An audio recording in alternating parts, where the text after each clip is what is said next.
우리가 명리를 배우는 이유는 사람, 즉 상대를 이해하고 그 사람의 입장에서 세상을 바라보기 위함임을 잊어서는 안 됩니다. 공부가 깊어질수록 세상의 모든 변화가 음양오행의 흐름으로 보이기 시작합니다. 단순한 날씨 변화조차 기운의 전환으로 느껴지고 타인의 말 한마디에서 그 사람의 내면 기운이 읽히는 걸 느끼게 됩니다. 그것은 단순한 지식이 아니라 나하고 세상이 하나로 연결되어 있다는 깨달음입니다. 특히 삶의 굴곡이 깊었던 분들은 이 공부를 통해서 자신의 과거를 위로받게 됩니다. 내 팔자가 왜 이럴까 하는 그런 원망하던 마음에서 이래서 그랬구나 하는 이해로 바뀔 때 그 순간 우리가 공부하는 사주, 명리학은 나를 살리는, 또 우리를 살리는, 또 이 세상의 사람을 살리는 그런 철학이 됩니다. 저는 바로 이 길을 여러분과 함께 가고 싶고 그 길을 여러분들보다 먼저 가본 사람으로서 여러분에게 안내자 역할을 하고자 하는 겁니다.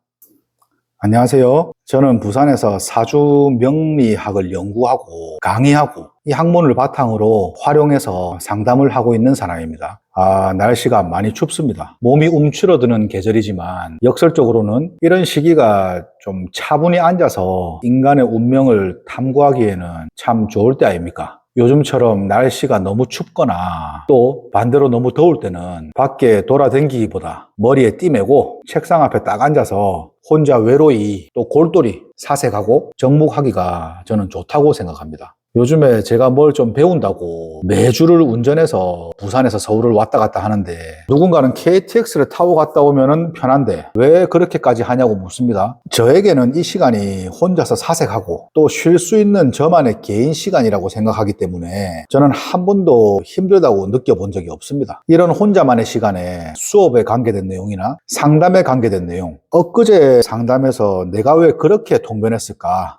이렇게 이야기를 해줄 걸. 지난번 그 손님은 내가 말해준 대로 그런 선택을 잘 했을까? 지난번 수업 시간에 그 얘기를 깜빡해서 말해주지 못했는데 다음 시간에는 안 까먹고 꼭 그 얘기를 해줘야겠다 등등의 그런 생각들을 하면서 가다 보면 금세 서울에 도착하게 됩니다. 저는 휴게소에서 한 번도 안 쉬고 논스톱으로 갑니다. 어쨌든 사주를 공부하시는 분들 혹은 한창 공부 중인 분들께 제가 묻고 싶습니다. 여러분은 왜 이 어려운 공부를 시작했습니까? 단순히 돈을 벌고 싶어서입니까? 아니면 누군가의 현 상황을 짚어내고 그의 미래를 알아맞히는 등의 신통력을 얻어서 도사님 소리를 듣고 싶어서입니까? 제가 이거를 물어보는 이유는 사주 공부, 이 명리학 공부는 목적이 분명해야 하고 또 중요해서입니다. 이 공부를 하시는 분은 내가 왜 이 공부를 하고 있나의 질문에 대해서 스스로가 대답을 할 수 있어야 됩니다. 앞서 말한 그런 이유나 그런 목적이라면 일찌감치 책을 덮는 것이 좋습니다. 그런 마음을 가지고 공부한다면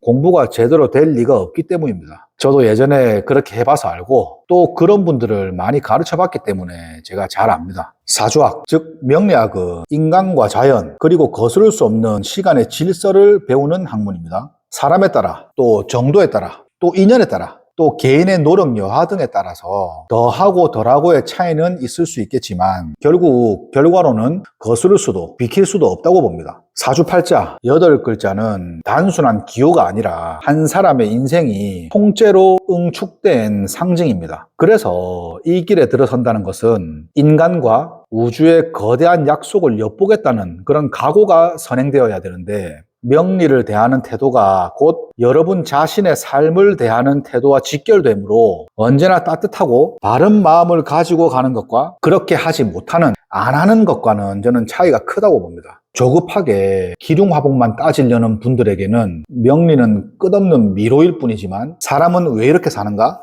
이 사람은 왜 이렇게밖에 살 수 없는가? 그럼 이제 이 사람들은 어떻게 해야 하나 등을 고민하는 분들에게는 우리, 즉 사람 인생의 가장 정교한 나침반이 될 것입니다. 마치고 못 마치고도 중요하지만 사주 명리학을 공부하는 본질의 비중이 거기에만 쏠리면 안 된다는 말씀을 드리고 싶고 반드시 그 상담자에게 희망을 주고 상담자가 현재 겪고 있는 어려움에 대한 그런 방안과 방책을 명리적으로든 각자의 그런 경험칙으로든 다른 어떠한 방법으로든 반드시 전해줘야 됩니다. 본격적으로 공부를 준비하시는 분들께 말씀을 드립니다. 준비해야 할 도구는 아주 단출합니다. 딱 3가지만 있으면 됩니다. 만세력 책 1권, 또 자신만의 노트, 그리고 깊이 사색할 넉넉한 시간입니다. 요즘은 스마트폰 앱이 워낙 잘 나와 있어서 만세력 책을 안 보시는 분들이 많습니다. 하지만 저는 제자들에게 반드시 손으로 직접 써보라고 권합니다. 청간과 지지, 이 22글자를 내 손으로 직접 종이에 옮겨 적을 때 느껴지는 그 기분이 분명히 있습니다. 그 과정이 반복되어야지만이 글자가 단순한 잉크 자국이 아니라 살아 움직이는 기운으로 다가오기 시작합니다. 기초가 튼튼하지 않으면 반드시 무너지게 돼 있습니다. 오행의 생극 제화는 언어의 문법과도 같습니다. 주어와 서술어도 모르는 사람이 어떻게 그 대하소설을 읽을 수가 있겠습니까?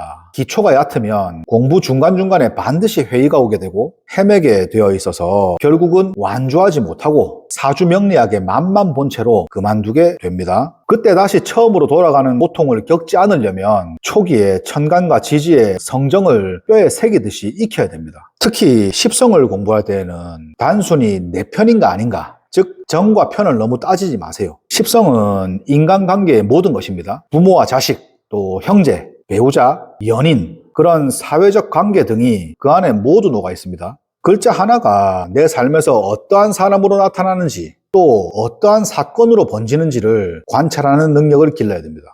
배울 때는 정인이 친모, 편인이 계모지만 원국에 편인밖에 없는 구조가 너무 많고 심지어는 인성 자체가 없는 구조도 있는데 그럴 때는 누구를 모친으로 식별을 해야 된다는 말입니까? 남자에게 정제는 처고, 편제는 애인 혹은 첩이 되는데 원국에 편제밖에 없는 구조가 너무 많다는 말입니다. 그럼 이런 분들은 정처는 없고 첩만 두고 사는 팔자가 되지 않습니까? 이게 말이나 되겠습니까? 그렇게 보는 것이 아니라는 말입니다. 어쨌든 그래서 제가 늘 강조하는 말이지만 십성을 활용한 육친식별은 우리가 지금 하고 있는 사주 공부, 명리학 공부의 출발점이라고 할 수 있을 만큼 매우 중요합니다. 이거를 제대로 식별하지 못하면 절대로 사주를 제대로 볼 수가 없습니다. 자, 이 대목에서 제가 조금 예민한 이야기를 하려고 합니다. 시중에 수많은 강의가 용신 찾기에 혈안이 되어 있습니다. 이 사주의 용신은 무엇입니까? 라는 질문이 공부의 시작과 끝인 것처럼 되어 있습니다. 하지만 저는 실전 상담과 제 강의에서 용신법에 큰 비중을 두지 않습니다.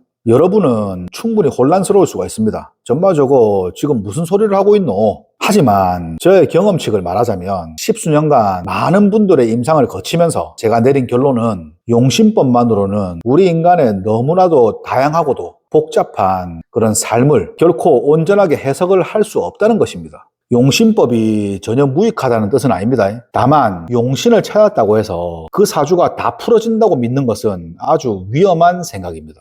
만능 열쇠가 아니라 이 말입니다. 실제 현장의 고수들도 용신법의 한계를 대개는 인정하고 있는 걸로 제가 알고 있습니다. 용신이라는 좁은 틀에서 벗어나야 비로소 사주라는 넓은 바다가 보이게 됩니다. 조후적으로는 화가 필요한데 억부적으로는 수가 필요한 경우가 얼마든지 있기 때문에 한번 정해지면 끝까지 써야만 하는 용신법이 100년을 살아가야 하는 우리 인간의 사주에 적용이 된다는 것이 저는 조금 그렇습니다. 대운에 따라서 용신이 바뀔 수가 있다는 전제가 된다면 제가 또 모르겠습니다. 근데 용신법은 그런 게 아니지 않습니까? 한번 정해지면 죽을 때까지 그 글자가 용신이 되는 거 아닙니까? 그래서 저는 용신이라는 단어 대신 사주의 구조와 각 글자 간의 그런 간섭, 또 그 작용, 그리고 각 글자의 기운의 향배를 보는 그 저만의 변형된 실감법을 가르치고 이를 활용해서 상담을 합니다. 용신이라는 정답 찾기에 너무 매몰되지 마십시오. 그 사주가 가진 삶의 모양새 자체를 긍정하고 그것을 들여다보는 것이 우선입니다. 정답을 맞히려는 여러분의 그 강박이 사주를 보는 안목을 흐리게 만들고 이 사주 명리학 공부도 나아가서는 사주를 상담하는 것 자체를 부담스럽게 만들 수 있습니다. 몇 말씀만 더 드리면 이 사주 공부, 명리학 공부의 길에는 좋은 스승과 동료가 필요합니다. 사실 동료는 있어도 그만, 없어도 그만인 경우일 수 있는데요. 저의 경우를 보면 마음 놓고 의논할 수 있는, 또 토론할 수 있는 많은 수의 동료 말고 한두 명 정도 있는 것이 이 공부를 해감에 있어서 좀 도움이 되는 것 같습니다. 저 역시 선생으로서 제자들에게 길잡이 역할을 하려고 최대한 노력을 하고 있습니다. 하지만 여러분 명심하십시오. 결국 이 길은 홀로 걷는 길입니다. 아무리 훌륭한 스승이라도 여러분의 머릿속에 지식을 대신 넣어줄 수는 없습니다. 걷는 법을 알려줄 수는 있지만 또 올바른 길을 안내해 줄 수는 있지만 대신 걸어줄 수도 대신 다리를 움직여줄 수도 없다는 말입니다. 알려준 방법대로 스스로들이 최대한 빨리 자립을 하려면 개인들이 어떻게 해야 할지를 늘 생각하면서 이 공부를 해가야 합니다. 혼자 책상 앞에 앉아서 실패하고 해석이 틀려서 괴로워하고 밤을 새워가면서 명식을 들여다보는 그 고독한 시간이 여러분을 진짜 고수, 즉 술사로 만들 겁니다. 처음에는 자꾸 틀려야 됩니다. 틀리는 것을 두려워하면 실력이 늘지가 않습니다. 나는 왜 이렇게 해석을 했는가? 이 사람은 왜 이런 선택을 했는가? 이런 것들을 스스로 묻고 답하기를 반복하고 또 반복해야 하는 것이 이 공부입니다. 마지막으로 당부드립니다. 우리가 하는 말로 사람을 살릴 수도 있고 사람을 죽일 수도 있는 것이 사주명리, 이 공부입니다. 내 지식이 절대적이라고 믿는 순간 여러분은 독선에 빠지게 됩니다. 저 또한 초학 시절에 공명심에 취해서 저질렀던 실수들이 있지만 이건 사주를 공부한다면 누구나 다 거쳐가는 그런 일종의 도사병, 즉 관문 같은 것이므로 너무 우려하지는 않아도 되나 문제는 이것이 너무 과하거나 계속 이어지는 것인데 이런 부분은 늘 경계하고 또 경계해야 될 일입니다. 여러 이유로 인해서 같은 사주도 얼마든지 다르게 살 수 있다는 현실을 받아들여야 하고 내가 말하는 것이 언제든지 틀릴 수 있다는 것을 명심해야 됩니다. 내담자를 위로하고 그들이 바른 길을 찾아갈 수 있게 최대한 보편적 조언을 해줘야 되고 그 가능성의 부분을 가능한 선에서 최대한 예리하게 살펴야 하겠습니다.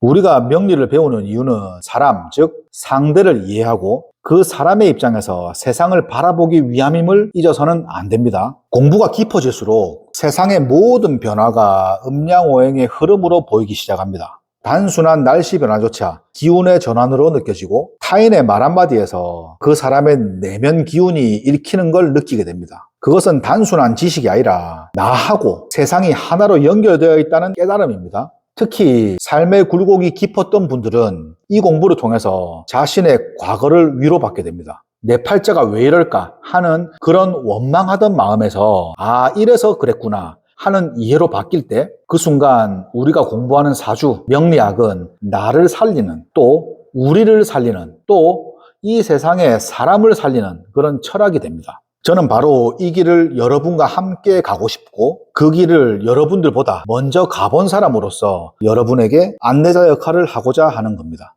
자신의 삶이 유독 파란만장했다고 느끼는 분들, 저는 이 공부를 적극 추천합니다. 지금 어려움을 겪고 있는 분들도 이런 공부를 해봄으로써 자신의 삶이 왜 이렇게 흘러가는지, 앞으로는 내가 어떻게 대비를 해야 되는지 스스로가 생각해 볼 수 있었으면 좋겠습니다.